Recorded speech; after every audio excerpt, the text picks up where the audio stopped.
Evil takes many forms in the Pokémon series. Sometimes it's greed, disillusionment, insanity, justice, stupidity because you literally couldn't wait one day for an event to be over. So good morning everybody, good morning, it's JPR, and in today's video I'm going to be ranking every single Pokémon villain based on how evil they really are. And while I'll primarily be drawing from the video games for this, I will be using supporting points from things like the anime, animated shorts, masters, probably not the manga because I've only read through the Kanto region, oops. So with that being said, let's rank every single Pokemon villain. Coming in 14th, man, what a fittingly horrible number to start with, we have Penny. Honestly, even calling Penny a villain is a bit of a stretch, since she spends most of the game trying to destroy her own team, but by definition, she is an evil team leader. So, expel her, Clavel. This academy has a zero-tolerance policy for violence. Her academic days are over. But the fact of the matter is, Penny founded Team Star as a way for outcasts to stand up to the real bullies at the academy. Yes, that does mean that they cut classes, so by the letter of the law, they should be sentenced to death. But as a level-headed YouTuber, I can see the justice behind Penny's actions and that the Team Star you fight against for most of the game isn't the Team Star that she originally envisioned. She basically just wanted to make her own friend group of misfits, so yeah, maybe not as evil as the villains who want to destroy entire planets and universes. Coming in 13th is N, because while N's actions in Black and White are undoubtedly villainous, he was manipulated to do this from childhood. Pretty much all of N's crimes from the first games were actually set up and committed by Ghetsis. Also, when you think about it, N also doesn't even do anything that devastating. Like, he just causes a few $1 million in damages to the Pokemon League with his 10 billion ladders, but aside from that, he never harms anybody, he always releases his Pokemon after battling with them, and he even gets recognized as a hero by the Unova Legendary Dragons. Because they can tell that N believes beyond the shadow of a doubt that he's doing the morally right thing. It's not touched on as much in-game, but other media sources show that Zekrom and Reshiram both have the power to feel a person's purity of heart when making their declarations. So, I mean, this guy literally had enough protagonist syndrome to convince a legendary dragon to fight for him. I think that proves that at heart, he's a pretty good guy. And of course, in Black 2 and White 2, he's just straight up a protagonist. He literally helps you fight against Team Plasma at the end.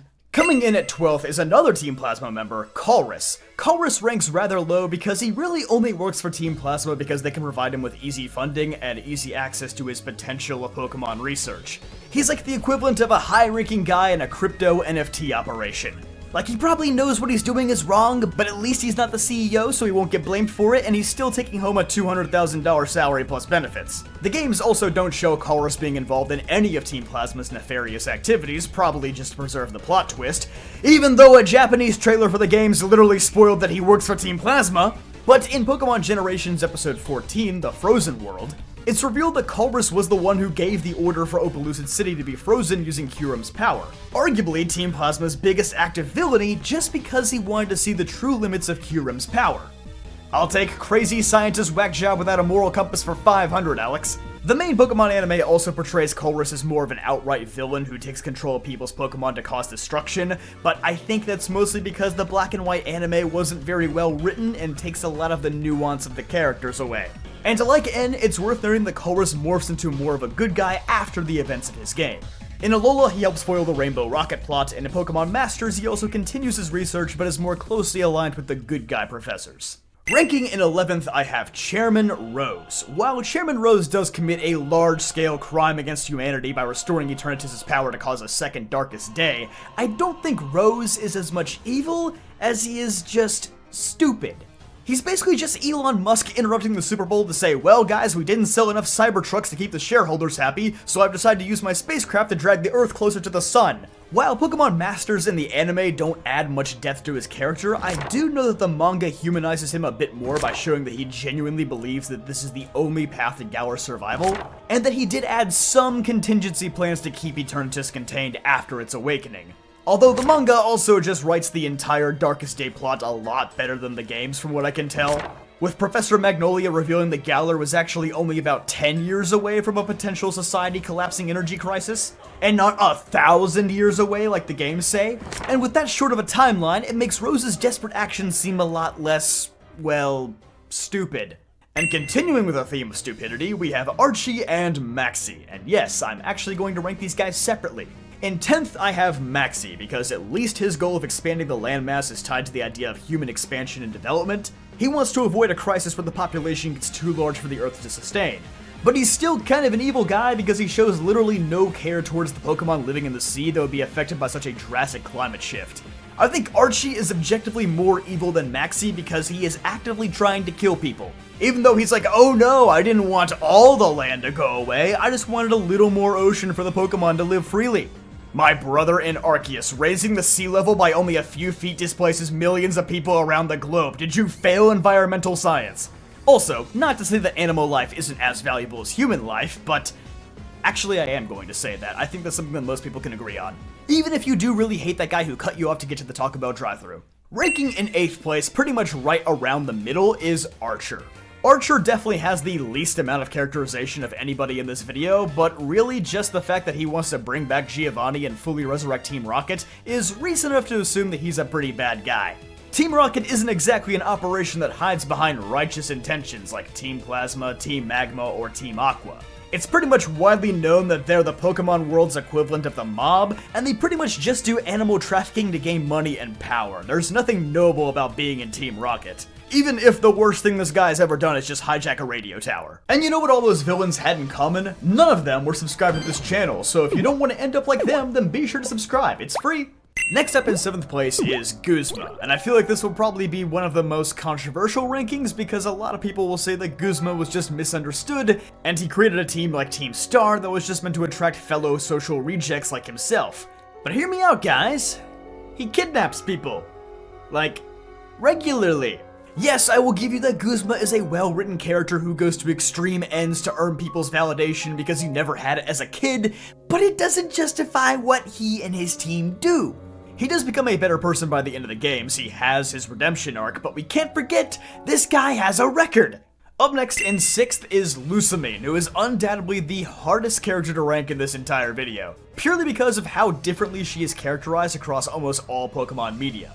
In Sun and Moon, she is completely psychotic, partly because of exposure to Nihilago's toxins and ultra wormhole particles, but also because of the trauma of having her husband abducted by aliens. She literally causes an alien invasion in Alola because it would be funny. She is rewritten into a much less sinister character in the Ultra games, where it appears that her villainous actions stem from her ego as the region's leading philanthropist. She believes that she is some sort of chosen one destined to defeat Necrozma and bring peace to the multiverse. And her history in Pokemon Masters is intentionally left very vague because of this discrepancy. But there are a few consistencies found across canons that lead me to believe that she is still a top 6 evil villain.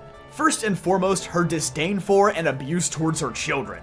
She is incredibly cruel towards them even in the Ultra games where she's not insane. Secondly, she still has a very odd amount of cryogenically frozen Pokemon in the Ultra games, quite evil I would say.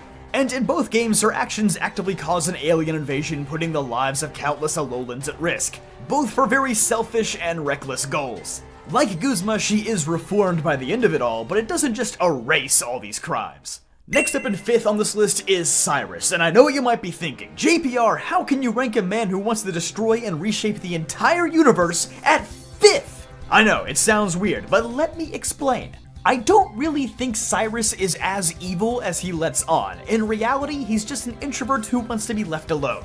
He's like Squidward chilling in that one pocket dimension.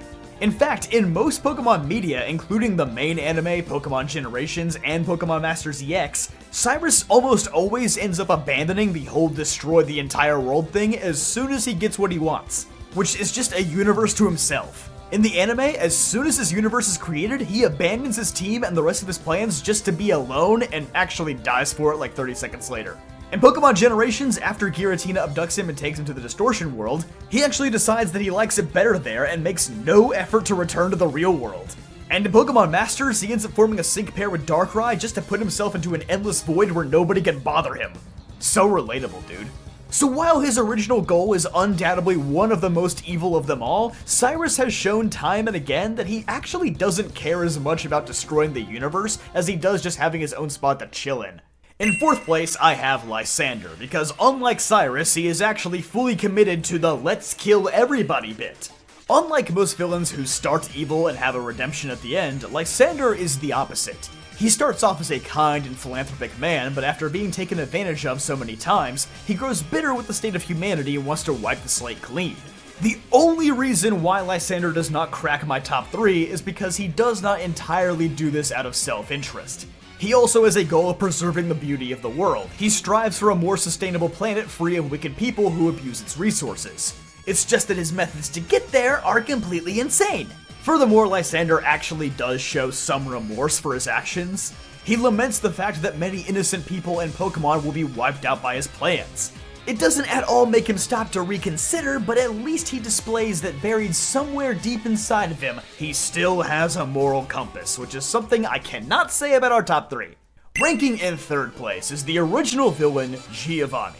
Giovanni's entire goal from the start has been world domination. He has no noble intentions like Lysandre, Archie, or Maxi. He just wants to be the world's absolute ruler. And to meet that end, he will stop at nothing. He plots a terrorist attack on Silphco. He uses his team to kill and enslave Pokemon.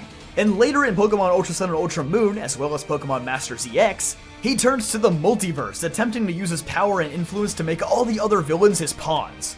The only reason why I rank Giovanni lower than these next two is that he doesn't seem to be involved in the business of killing people. He does have a line that he doesn't cross. And in Pokemon Origins, we actually get a glimpse into Giovanni's past before he became obsessed with money and power. And that is ultimately why he shows mercy to Red and disbands Team Rocket after his defeat. He is an irredeemably evil man, but there are at least some instances of him giving respect to people who oppose him, even if he does ultimately return with the same world domination goals in the future. In 2nd place, I have Ghetsis, the man who is literally just Giovanni, but without any of that same mercy or boundaries. Giovanni at least let his son live a relatively normal life and didn't manipulate him for personal gain. Ghetsis is the one villain who contends with Giovanni in the Department of Evil Schemes, as seen in both the Alola games and Pokemon Masters, where he is the only one who doesn't submit to Giovanni's rules. He attempts to either gravely harm or kill Rosa, Nate, N, Lily, and Paulo's Rockruff all at one point or another, which is a line that Giovanni never even gets remotely close to crossing. And like Giovanni, he does all of this in the name of world domination. There are 0 redeeming factors to this man's schemes. And the only reason he ever stops is because he literally suffers a mental breakdown at the end of Black 2 and White 2 and is incapable of planning anything ever again. He never even attempts to make amends with anybody. And for the final, most evil villain in the franchise, I have Volo at number 1. Sorry if you didn't finish Legends Arceus, but you had like 3 years to do it. Volo basically has the same fundamental goal as Cyrus, destroy the entire world and reshape it in his image, but unlike Cyrus, who is just satisfied to be left alone, Volo goes to much more drastic measures.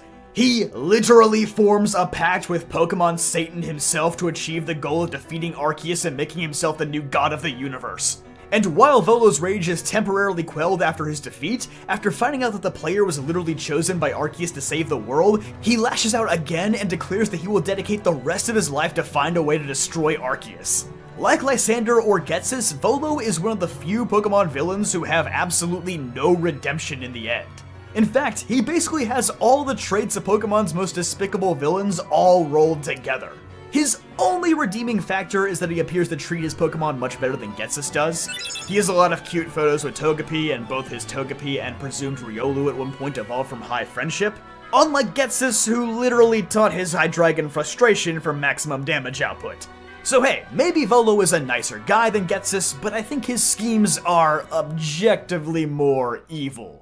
So let me know, do you agree with this list? Disagree? Let me know in the comment section down below. But don't forget to leave a like on this video if you enjoyed, subscribe for more videos just like this one, and I'll see you guys next time.